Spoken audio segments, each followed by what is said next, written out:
ನಮ್ಮನೆ ಯುವರಾಣಿ ಹೇ ನಮ್ಮನೆ ಯುವರಾಣಿ. ಅಣ್ಣಂಗೆ ಅವರು ಸತ್ಯ ಹೇಳಿದ್ದಾರೆ ಅಂತಾನೆ ಇಟ್ಕೊಳ್ಳೋಣ.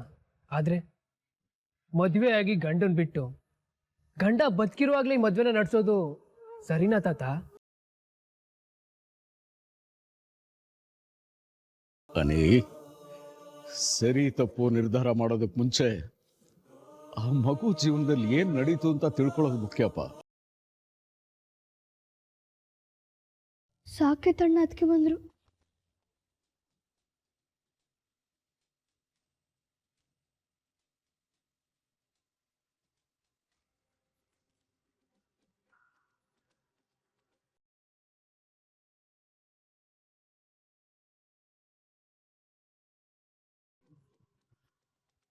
ಅಹಲ್ಯ ಅವ್ರೆ, ನೀವು ಸತ್ಯನ ಮುಚ್ಚಿಟ್ಟು ನನ್ನ ಮದ್ವೆ ಆಗ್ತಾ ಇದ್ದೀರಾ ಅಂತ ಇವ್ರಿಗೆಲ್ಲ ಅನ್ನಿಸ್ತಿದೆ.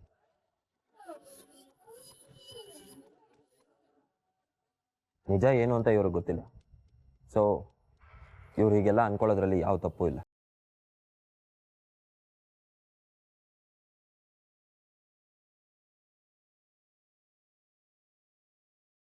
ಈ ವಿಷಯನ ಮುಚ್ಚಿಡ್ಬೇಕು ಅಂತ ಇನ್ನೂ ನಾನು ಹಠ ಮಾಡೋದ್ರಲ್ಲಿ ಯಾವ ಅರ್ಥನೂ ಇಲ್ಲ. ಅವತ್ತು ನೀವು ನನ್ನ ಹತ್ರ ಏನು ಹೇಳಿದ್ರೋ ಇವ್ರುಗಳಿಗೂ ಅದನ್ನು ಹೇಳಿ.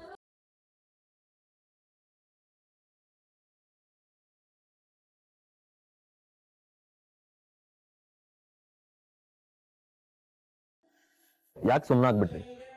ಮಾತಾಡಿ. ಅವತ್ತು ನನ್ನ ಹತ್ರ ಹೇಳೋ ಧೈರ್ಯ ಮಾಡಿದ ಹಾಗೆ ಇವತ್ತು ನಮ್ಮ ಮನೆಯವ್ರ ಹತ್ರನೂ ಮಾತಾಡ್ಬೇಕಾಗಿತ್ತು. ಅವತ್ತು ನೀವೇ ಹೇಳಿದ್ರಿ ನಿಮ್ಮ ಮನೆಯವ್ರು ಎಲ್ಲರ ಹತ್ರನೂ ಹೇಳ್ತೀನಿ ಅಂತ. ಇವತ್ತು ಅವ್ರು ಅಷ್ಟೆಲ್ಲ ಮಾತಾಡ್ತಿದ್ರು, ಯಾಕೆ ಸುಮ್ಮನೆ ಇದ್ರಿ? ಅಷ್ಟೆಲ್ಲ ಪ್ರಶ್ನೆಗಳು ಮಾಡಿದ್ರು, ಯಾಕೆ ಏನು ಮಾತಾಡ್ಲಿಲ್ಲ? ಮದ್ವೆ ಮುರಿದೋಯ್ತು ಅಂತ ಹೇಳಿದ್ಮೇಲೂ ಯಾಕೆ ಸುಮ್ಮನೆ ಇದ್ರಿ?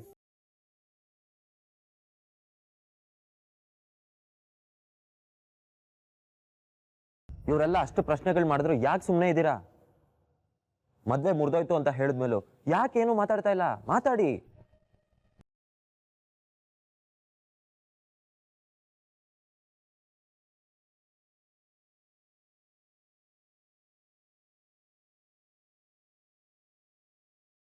ಸತ್ಯ ಹೇಳ್ಬೇಡ ಅಂತ ನೀವೇ ಆಣೆ ಹಾಕಿದ್ರಿ. ನಿಮ್ಮ ಆಣೆನ ನಾನು ಹೇಗ್ ಮುರಿಲಿ?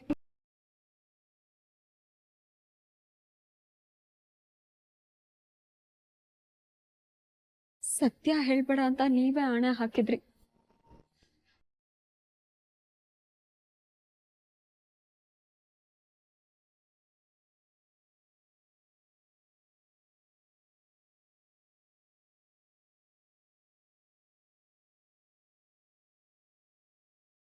ನನ್ನ ಹಳೆ ಕತೆ ನಿಮ್ಮ ಆಣೆನ ಮೀರೋ ಹಾಗೆ ಮಾಡಿ ನಿಮ್ಗೇನಾದ್ರೂ ತೊಂದರೆ ಆಗೋದು ನನ್ಗೆ ಇಷ್ಟ ಇರ್ಲಿಲ್ಲ.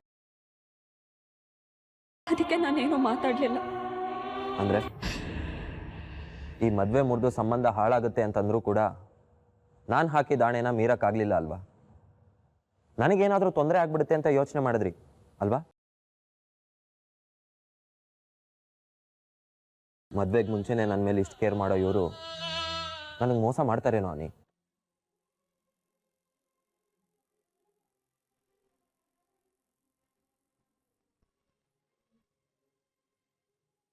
ಅವ್ರ ತಾಯಿ ತಂಗಿ ಕನ್ಸುಗಳೆಲ್ಲ ಕರಗಿ ಹೋಗ್ತಾ ಇದೆ ಅಂತ ಗೊತ್ತಿದ್ರು ಕೂಡ ನಾನು ಆಣೆ ಹಾಕಿದ್ದೀನಿ ಅನ್ನೋ ಒಂದೇ ಒಂದು ಕಾರಣಕ್ಕೆ ಎಲ್ಲ ಸಹಿಸ್ಕೊಂಡ್ರಲ್ಲ. ಇಂಥವ್ರು ನನಗೆ ತೊಂದರೆ ಆಗ್ಲಿ ಅಂತ ಬಯಸ್ತಾರ? ನನಗೆ ಮೋಸ ಮಾಡ್ತಾರ ಮೀರಾ?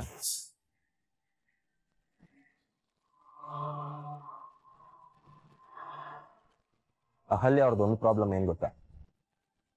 ಅವರು ತಮಗ್ ತಾನೇ ನೋವು ಮಾಡ್ಕೋತಾರೆ ಹೊರತು ತಮ್ಮನ್ನ ನಮ್ದವ್ರಿಗೆ, ತಾನು ಪ್ರೀತಿಸಿದವ್ರಿಗೆ ಯಾವತ್ತೂ ನೋವು ಕೊಡ.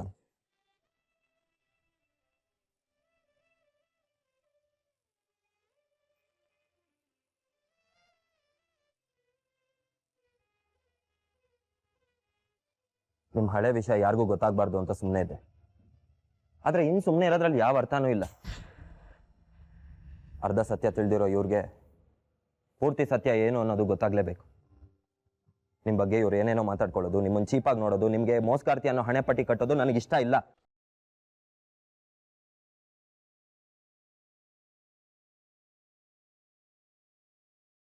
ನಿಮ್ ಜೀವನದಲ್ಲಿ ಏನಾಯ್ತು ಅಂತ ಇವ್ರಿಗೂ ಗೊತ್ತಾಗ್ಬೇಕು. ಹೇಳಿ.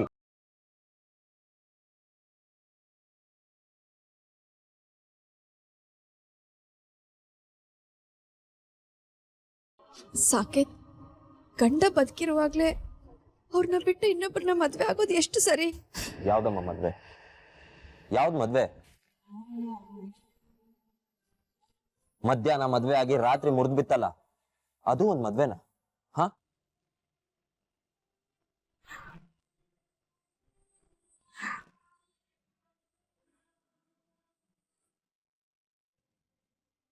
ವಾಟ್? ಒಂದೇ ದಿನದಲ್ಲಿ ಮದುವೆ ಮುರಿದ್ಬಿತ್ತ? ಯಾಕೆ?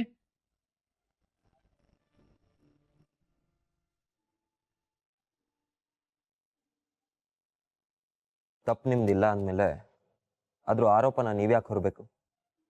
ನೀವು ತಪ್ಪೇ ಮಾಡಿಲ್ಲ ಅಂತಂದ್ಮೇಲೆ ಅದ್ರ ಪರಿಣಾಮ ನೀವ್ಯಾಕೆ ಎದುರಿಸ್ಬೇಕು?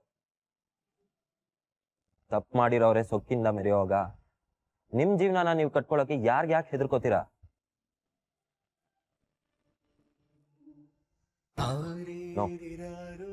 ನೀವ್ಯಾಕೆ ತಲೆ ತಗ್ಗಿಸ್ತೀರಾ? ತಲೆ ತಗ್ಸೋ ಕೆಲಸ ನೀವೇನು ಮಾಡಿಲ್ಲ. ಒಂದು ಹೆಣ್ಣು ಹೇಗ್ ಬದುಕ್ಬೇಕು, ಅನ್ಯಾಯನ ಹೇಗೆ ಎದುರಿಸ್ಬೇಕು ಅಂತ ತೋರಿಸ್ಕೊಟ್ಟವ್ರು ನೀವು ಯಾವತ್ತೂ ತಲೆ ತಗ್ಗಿಸ್ಬಾರ್ದು. ಗೌರವದಿಂದ ಹೆಮ್ಮೆಯಿಂದ ತಲೆ ಎತ್ಕೊಂಡು ಓಡಾಡಬೇಕು.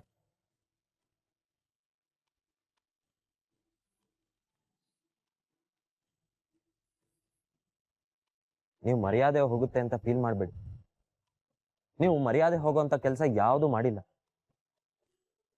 ಹಾಗೆ ಯಾರಾದ್ರೂ ಮಾಡಿದಾರ ಅಂತಂದ್ರೆ ಅದು ನಿಮ್ಮನ್ನ ಮೋಸದಿಂದ ಮದುವೆ ಆಗಿ ನಿಮ್ಗೆ ಅನ್ಯಾಯ ಮಾಡಿದ್ನಲ್ಲ ಆ ಗಂಡ ಅನ್ನೋ ಪ್ರಾಣಿ.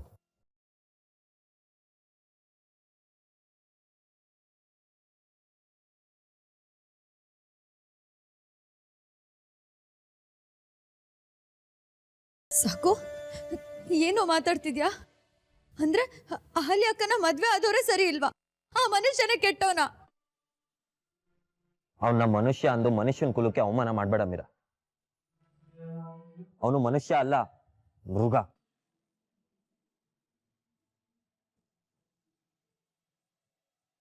ಹಣ, ಅಧಿಕಾರ, ಮನೆತನದ ಗೌರವ, ಅಹಂಕಾರದಿಂದ ಮೆರಿತಾ ಇದ್ದ ಒಬ್ಬ ರಾಕ್ಷಸ ಅವನು. ಹೆಣ್ಣಿರದೆ ಭೋಗಕ್ಕೆ, ಹೆಣ್ಣಿರದೆ ಉಪಯೋಗಿಸಿ ಬಿಸಾಕಕ್ಕೆ ಅನ್ಕೊಂಡಿದ್ದ ಒಬ್ಬ ವಿಕೃತ ಕಾಮಿ ಅವನು.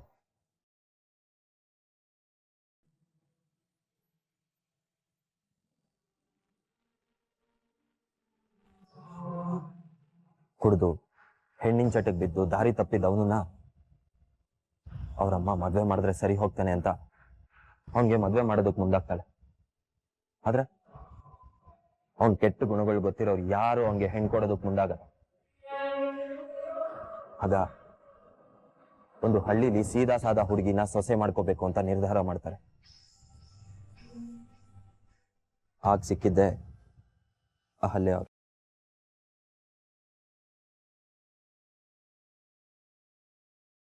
ದೊಡ್ಡ ಮನೆ ಸಂಬಂಧ ಸಿಕ್ತು ಅಂತ ಈ ತಾಯಿ ಸಾಮಾನ್ಯವಾಗಿ ಖುಷಿ ಪಟ್ಟು ಮದ್ವೆನೂ ಆಯ್ತು. ಮದ್ವೆ ಆದ ದಿನಾನೇ ಅಹಲ್ಯ ಅವ್ರಿಗೆ ಶಾಕ್ ಆದಿತ್ತು.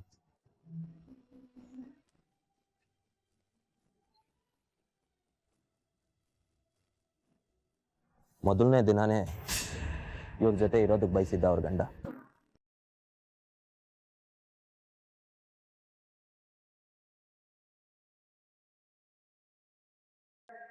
ತನ್ನ ಜೊತೆ 5-6 ಜನ ಹುಡುಗಿರ್ನು ಕರ್ಕೊಂಬಂದ.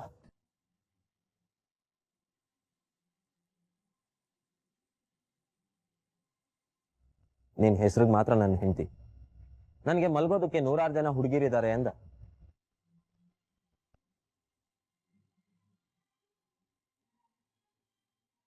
ಇದು ನನ್ನ ಫಸ್ಟ್ ನೈಟ್ ಅಲ್ಲ, ಈ ತರ 1000 ನೈಟ್ನ ಅನುಭವಿಸಿದ್ದೀನಿ ಅಂತ ಹೇಳಿ. ಮದ್ವೆ ಬಗ್ಗೆ, ತನ್ನ ಗಂಡನ ಬಗ್ಗೆ 100 ಕನ್ಸುಗಳು ಕಟ್ಕೊಂಡಿದ್ದ ಅಹಲ್ಯ ಅವ್ರಿಗೆ ಹೇಗೆ ಅನ್ಸಿರ್ಬೇಡ ಹೇಳು.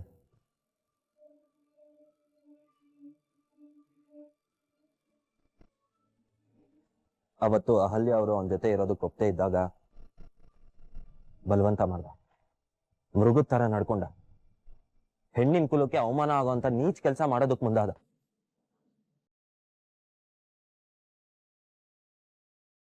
ಅವನಿಂದ ತಪ್ಪಿಸ್ಕೊಳ್ಳೋದಕ್ಕೆ ಅವತ್ತು ಅಹಲ್ಯ ಅವರು ಅವನ ತಲೆಗೆ ಹೊಡೆದು ಅಲ್ಲಿಂದ ಓಡ್ ಹೋದ್ರು. ಅವತ್ತಿಂದ ಇವತ್ತಿನವರೆಗೂ ಓಡ್ತಾನೆ ಇದ್ದಾರೆ, ಬೈದಲ್ಲೇ ಬದುಕ್ತಿದ್ದಾರೆ.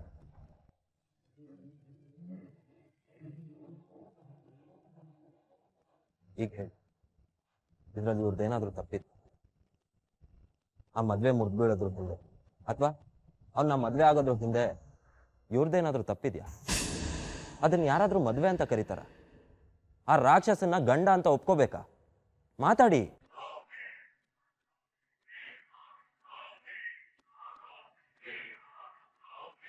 ಗಂಡ ಆದವನು ಕುಡುಕನೋ ಕೊಲೆಗಾರನೋ ಕಪಟಿನೋ ಮೋಸ್ಗಾರನೋ ಏನೇ ಆಗಿದ್ರು ಸರಿ, ಹೆಂಡತಿ ಆದವಳು ಎಲ್ಲಾನು ಸಹಿಸ್ಕೊಂಡು ಅಡ್ಜಸ್ಟ್ ಮಾಡ್ಕೊಂಡು ಹೋಗ್ಬೇಕು ಅಂತ ಹೇಳ್ತೀರೇನೋ ಅಲ್ವಾ? ಅದೆಲ್ಲ ಆ ಜಮಾನದಲ್ಲೇ ಹೊಟ್ಟೋಯ್ತು. ಈ ಜಮಾನದಲ್ಲಿ ಅದ್ಯಾವುದು ನಡೆಯಲ್ಲ. ಈಗ ಹೆಣ್ಣಿಗೆ ತನ್ನದೇ ಆದ ಸ್ಥಾನಮಾನ ಇದೆ, ಸಮಾನತೆ ಇದೆ, ತನ್ನ ಜೀವನನ ತಾನೇ ಕಟ್ಕೊಳ್ಳೋಷ್ಟು ಸ್ವಾತಂತ್ರ್ಯನೂ ಇದೆ. ಹೆಂಡತಿ ಅನ್ನೋ ಸ್ಥಾನಮಾನ ಕೊಡದೇ ಇರೋ ಮೃಗದ ಮನೇಲಿ ಇವರು ಬಳ್ಸಿ ಬಿಸಾಡೋ ವಸ್ತು ಆಗಿರ್ಬೇಕಾಗಿತ್ತಾ? ಹೇಳಿ. ಹೆಣ್ಣಿಗೆ ಹೆಣ್ಣುತನಕ್ಕೆ ಮರ್ಯಾದೆನೇ ಇಲ್ವಾ? ಮಾತಾಡಿ.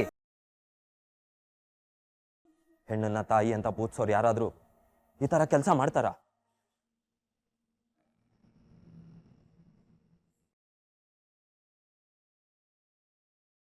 ನಮ್ಮ ಮನೆ ಹೆಣ್ಮಗಳಿಗೆ ಈ ರೀತಿ ಆಗಿದ್ದಿದ್ರೆ ನಾವು ಸುಮ್ಮನೆ ಇರ್ತಿದ್ವಾ? ಮಾತಾಡೋ ನೀ, ಮಾತಾಡೋ.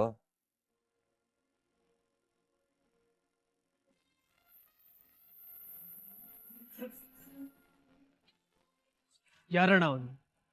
ಯಾರಣ ಆ ರಾಕ್ಷಸ? ಬಗ್ಗೆ ಕೇಳ್ತಿದ್ದ ಹಾಗೆ ಮೈಯೆಲ್ಲ ಉರ್ದೋಯ್ತು. ಅದಕ್ಕೆ ಅವನ ಬಗ್ಗೆ ಹೆಚ್ಚಿಗೆ ತಿಳ್ಕೊಬೇಕು ಅಂತ ಅನ್ಸ್ಲೇ ಇಲ್ಲ. ನಾನು ಕೇಳಲೂ ಇಲ್ಲ, ಅವ್ರು ಹೇಳಲೂ ಇಲ್ಲ.